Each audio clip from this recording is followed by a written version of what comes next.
नमस्कार, day news में आप सभी तमाम दर्शकों का बहुत बहुत स्वागत है। मैं हूं आपके साथ अनामिका। चलिए आगे बढ़ने से पहले एक नजर डालते हैं उन खबरों पर जो बनी है आज की सुर्खियां।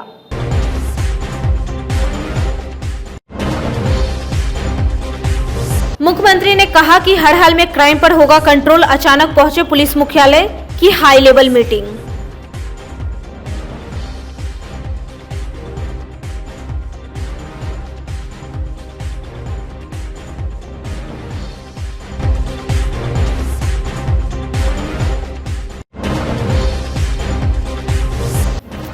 पुलिस की कोई खौफ नहीं, आराम से घटना को अंजाम दे रहे अपराधी। कांटी के लसगड़ीपुर में एक युवक को गोली मार लूट लिया बाइक।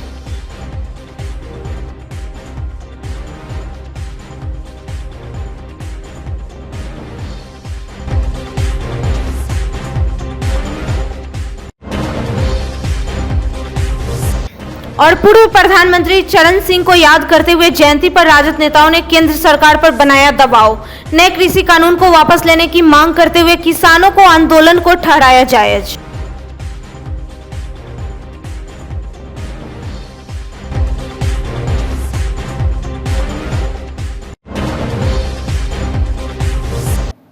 ये थी सुर्खियां और अब खबरें विस्तार से। मुख्यमंत्री नीतीश कुमार ने कहा कि सुविधा तो दिया गया पर रिजल्ट नहीं मिल रहा है। वहीं उन्होंने कहा कि हर हाल में कानून व्यवस्था को दुरुस्त करना है। सीएम बुधवार को अचानक पुलिस मुख्यालय पहुंच गए और डीजीपी एसके सिंघल समेत पुलिस के आलाधिकारियों के साथ बैठक की। अपराध पर कैसे लगाम लगे, कानून को सख्ती से कैसे लागू किया जाए, इस पर प्लान किया गया। बैठक के बाद सीएम ने सरदार पटेल भवन का निरीक्षण भी किया। वहीं उन्होंने कहा कि हर हाल में क्राइम को कंट्रोल किया जाएगा। जिसके अंश हैं उनके साथ बातचीत हम लोगों ने की है। आज हम खास तौर पर आए थे। आपको ये मालूम है कि यहाँ पर जब इस भवन का निर्माण कराया गया, पुलिस मुख्यालय है और आपदा प्रबंधन का काम है, सरदार पटेल भवन के रूप में जाना जाता है, तो पहले भी कुछ कार्यक्रम के सिलसिले में आए हैं। आज हम जानबूझ करके आए हैं और हम कोशिश करेंगे कि आते रहें कई बार। ऐसा तो संभव नहीं है कि हर रोज आए या हर सप्ताह आए, लेकिन आते रहेंगे। और आज भी आकर के कई विषयों पर हमने यहाँ पर चर्चा की है। इन लोगों का प्रेजेंटेशन था, क्योंकि हम एक बार अगर लॉ एंड ऑर्डर पर पूरी बात कर चुके हैं तो उसको वहीं तक छोड़ करके नहीं जाएंगे। एक एक एस्पेक्ट का डिटेल सर्वेक्षण कर रहे हैं और एक एक चीज़ को देख रहे हैं। और बिहार की स्थिति निश्चित रूप से यहाँ के पुलिस बल के द्वारा इम्प्रूव किया जाएगा, हमको भरोसा है। लेकिन सब चीज के बारे में पूरी बातचीत हो रही है और एक एक चीज की चर्चा। अपराध पर अंकुश लगाने को लेकर मुख्यमंत्री तक हाई लेवल मीटिंग कर रहे हैं, लेकिन अपराधियों का मनोबल दिनों दिन बढ़ता जा रहा है। बुधवार को कांटी के लसगड़ीपुर में बाइक छिनतई के दौरान लुटेरों ने कर्जा निवासी शराफत हुसैन को गोली मार दी।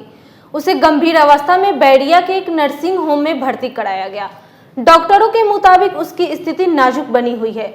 शराफत हुसैन की 6 दिसंबर को ही शादी हुई थी। घटना के फौरन बाद तो हम वहाँ पहुँच ही गए थे। हम भी एक रास्ते से आ रहे थे, काटी से। देखे कि रास्ते में भीड़ लगी हुई है, वहाँ पे ये खून से लथपथ पड़ा हुआ था। फिर वो बोलेरो रोक करके इसको उसमें गाड़ी में डाल करके माँ जानकी भेजे।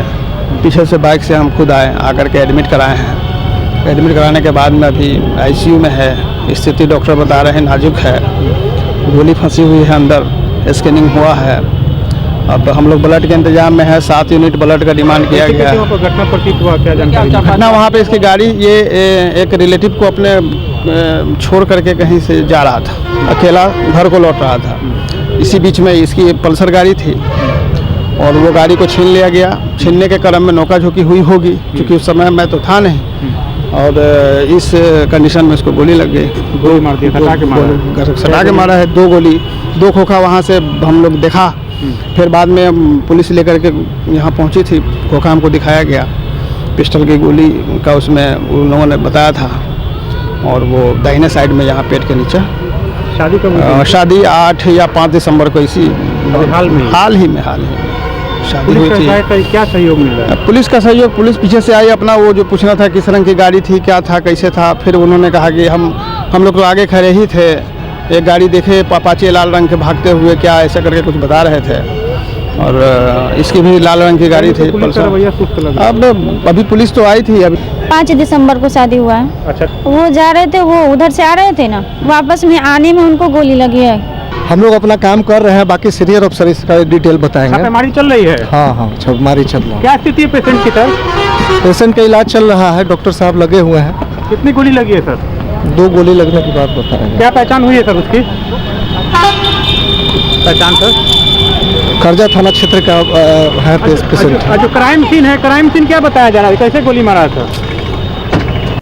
इधर घटना के बाद कांटी विधायक इजराइल मंसूरी भी अस्पताल पहुंचकर सराफत हुसैन का हाल जाना और नीतीश कुमार पर जमकर बरसे।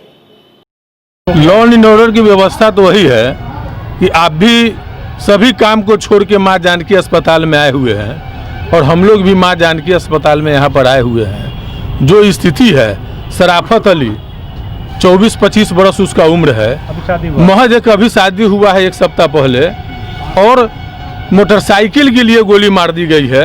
अभी स्थिति चिंताजनक बनी हुई है और प्रशासन का जो स्थिति है, एकदम कहीं कोई विधि व्यवस्था नहीं है।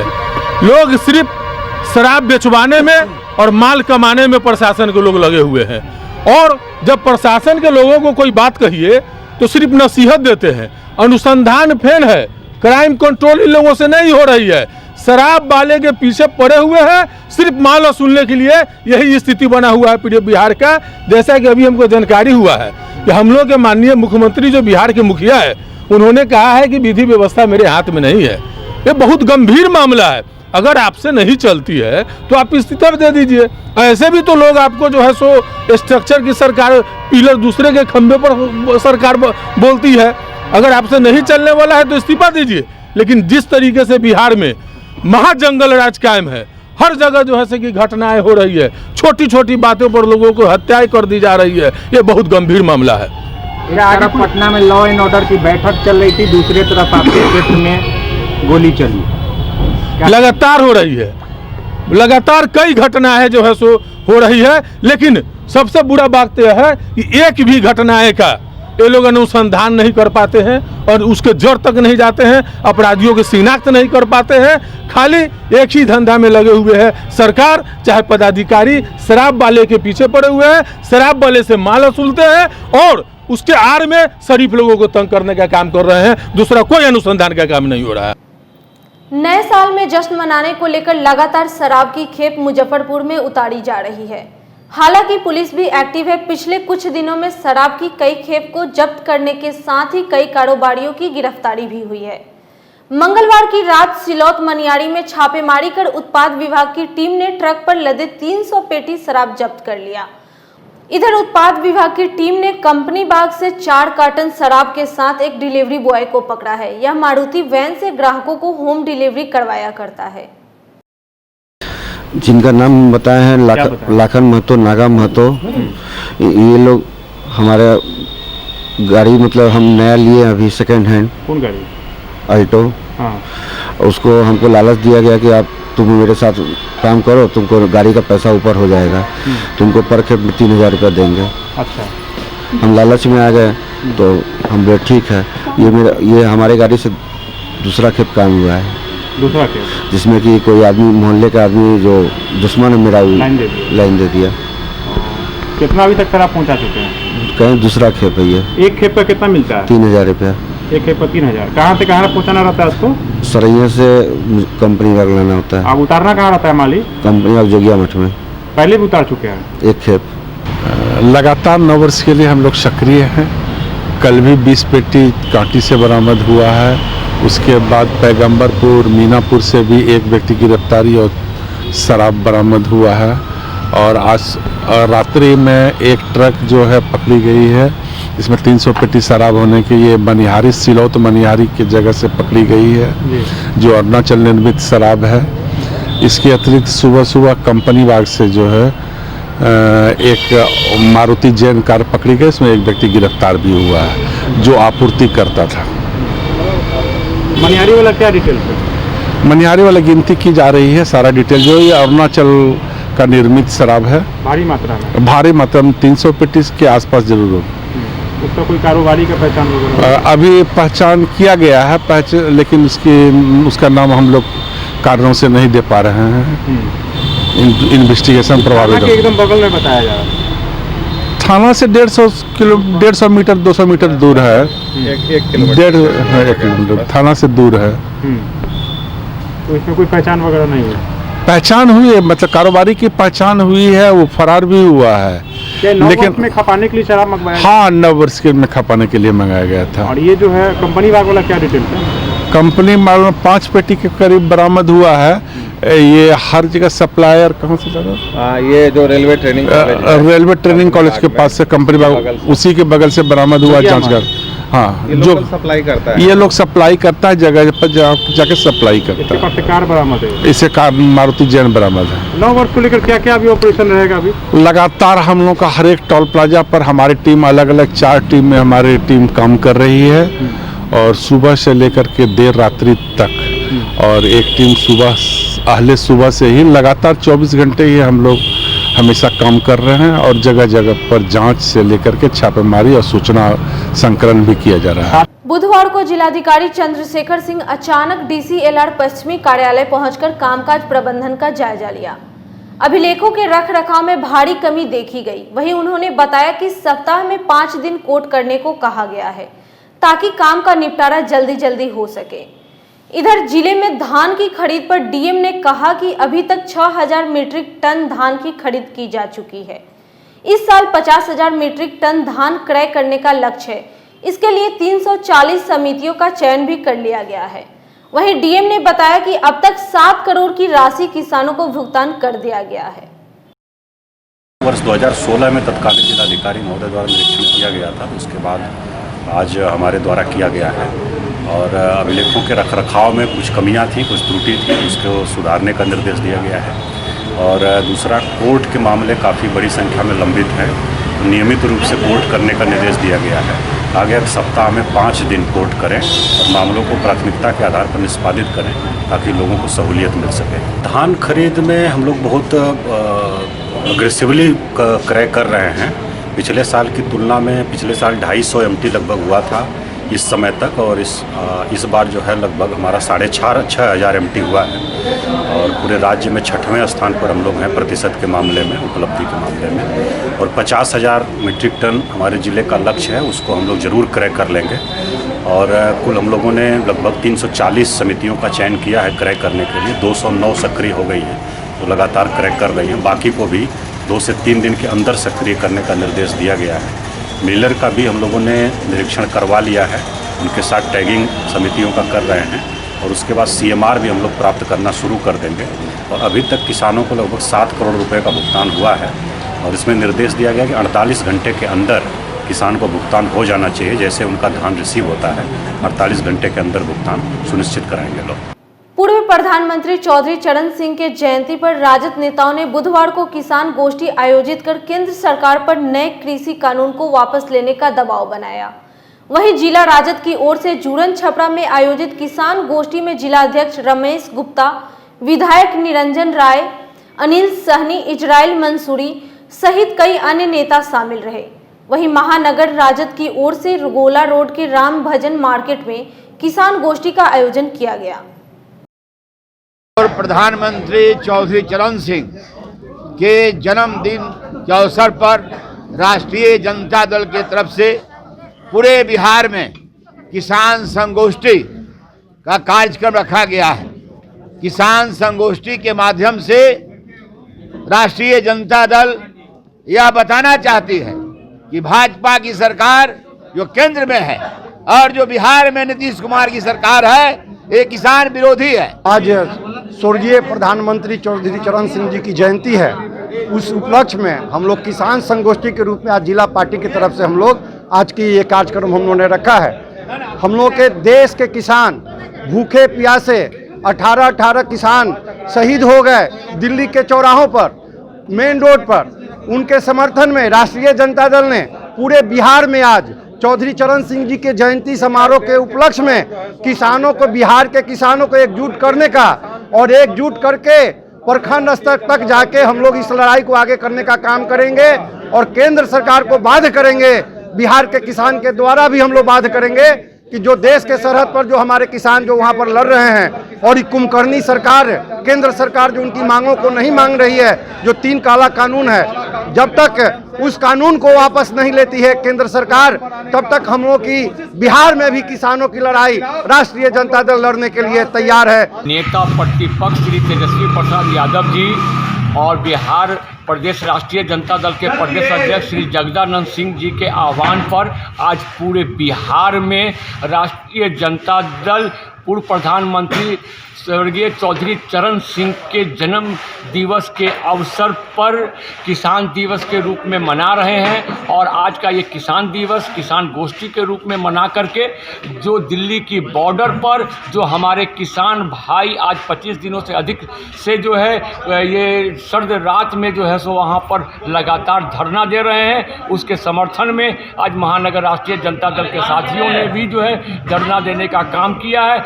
और इस धरने के माध्यम से आज के इस किसान गोष्ठी के माध्यम से हम देश के उन सारे किसानों का समर्थन करते हैं जो आम जनता की लड़ाई लड़ रहे हैं। और आम जनता की लड़ाई लड़ते हुए 18 जो है हमारे किसान शहीद हो गए हैं। उन सारे किसान शहीद साथियों के लिए हम लोग जो है उनके प्रति सच्ची श्रद्धांजलि अर्पित करते हैं।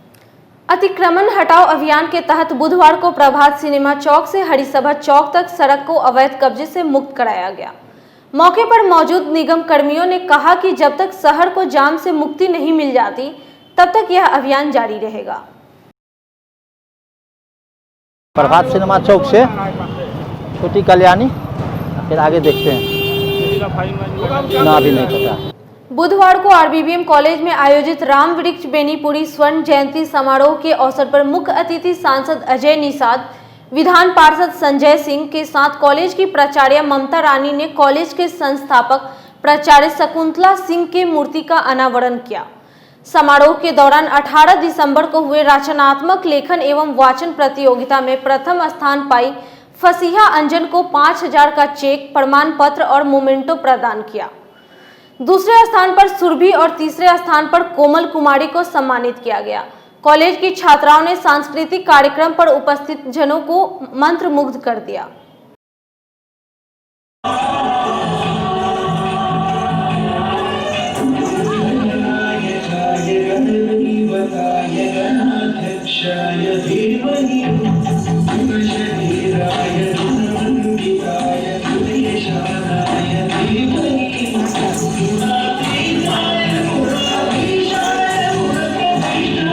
आज हम लोगों ने बेनीपुरी जी का माल्यार्पण कर उनकी जयंती का शुभारंभ किया आज के दिन।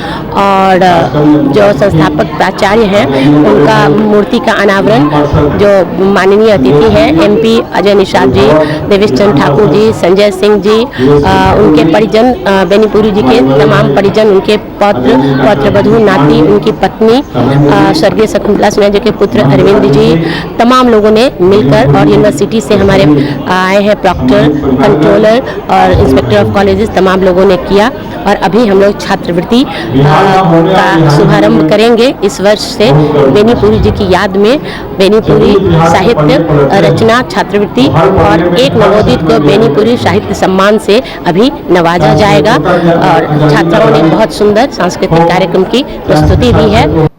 स्वतंत्र मीडिया नेटवर्क सह एलएस कॉलेज के डिपार्टमेंट ऑफ मास कम्युनिकेशन की ओर से आगामी 8 से 10 जनवरी तक फिल्म मेकिंग वर्कशॉप का आयोजन किया जाएगा। इस बात की जानकारी देते हुए स्वतंत्र मीडिया नेटवर्क के किसलय सहाय, स्नेहिल शरण, सीवी सुदर्शन और सुशांत ने कहा कि वर्कशॉप का उद्देश्य मुजफ्फरपुर के युवाओं को फिल्म मेकिंग और जर्नलिज्म सिखाना है। वर्कशॉप में फिल्म जगत के अनुभवी लोग भी शामिल रहेंगे जो स्क्रिप्ट राइटिंग, डायरेक्शन और टीवी प्रोडक्शन और एडिटिंग की जानकारी देंगे। विशेष जानकारी के लिए मोबाइल नंबर 6201142430 पर संपर्क किया जा सकता है। आज का पीजी इसलिए रखा गया है कि मुजफ्फरपुर के सारे नवयुवक जो मीडिया क्षेत्र में अपना कुछ नाम करना चाहते हैं, जो आगे बढ़ना चाहते हैं, उससे रिलेटेड यहाँ पे कोई एक प्रोफेशनल एजुकेशन प्रोवाइडर यहाँ पे नहीं है।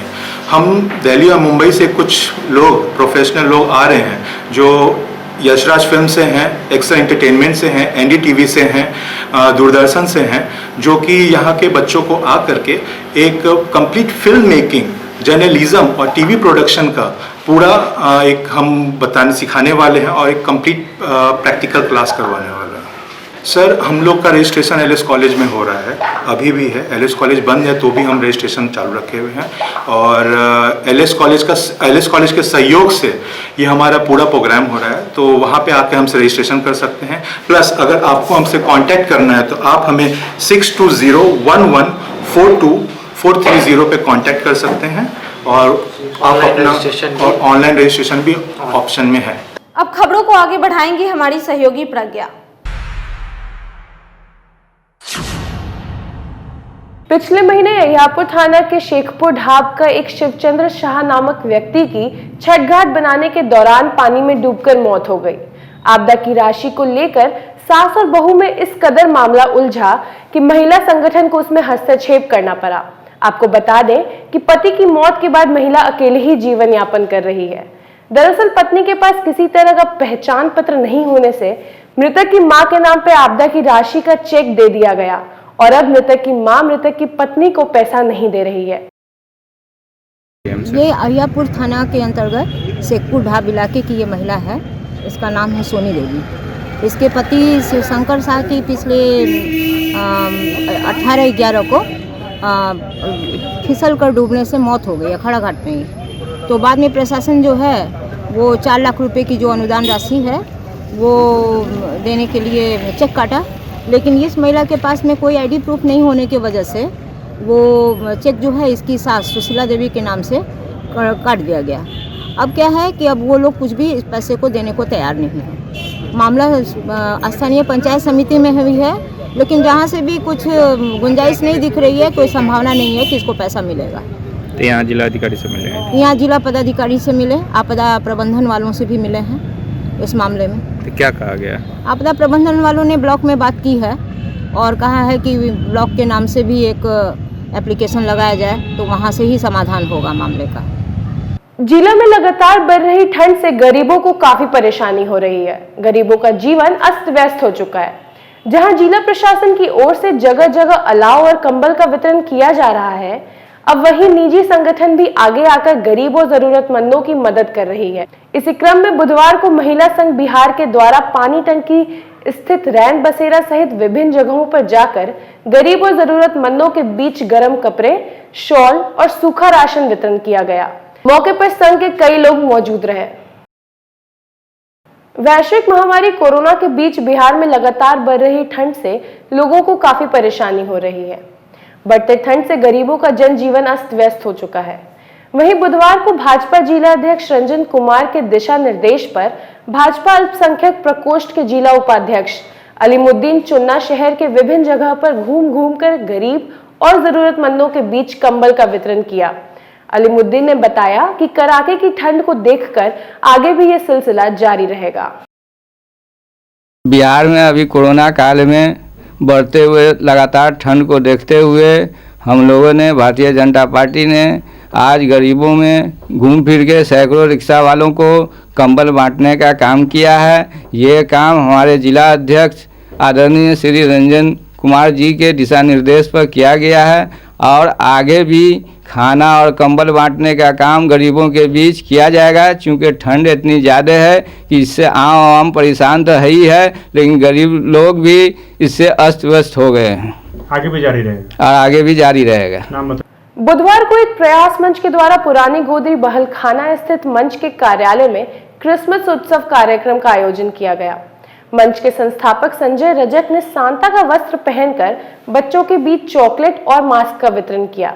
संजय रजक ने कहा कि क्रिसमस आते ही बच्चों के अंदर एक अलग ही खुशी होती है। बच्चे सांता क्लॉज का इंतजार करते हैं कि वो आएंगे तो चॉकलेट और गिफ्ट्स देंगे। क्रिसमस त्यौहार आते ही बच्चों के अंदर एक अलग ही उत्साह रहता है, खासकर सेंटा क्लॉज के प्रति कि सेंटा क्लॉज आएंगे और हम बच्चों के लिए चॉकलेट, गिफ्ट एवं अन्य उपहार लेके आएंगे। पर इस बार कोरोना संक्रमण के कारण सभी कार्यक्रम को रद्द कर दिया गया है।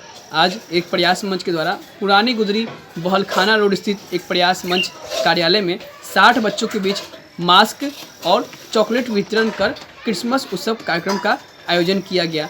साथ ही आप लोग भी इस बार के क्रिसमस के अवसर पर आप सभी लोग कोरोना संक्रमण का नियम का पालन करें मास्क लगाएं, साथ ही सोशल डिस्टेंसिंग का पालन कर क्रिसमस त्यौहार मनाएं। आप सभी लोगों को क्रिसमस डे की हार्दिक शुभकामनाएं। आज की खबरों में फिलहाल इतना ही। कल फिर मिलेंगे कुछ नए खबरों के साथ। तब तक के लिए हमारे डी न्यूज टीम को दीजिए इजाजत। नमस्कार।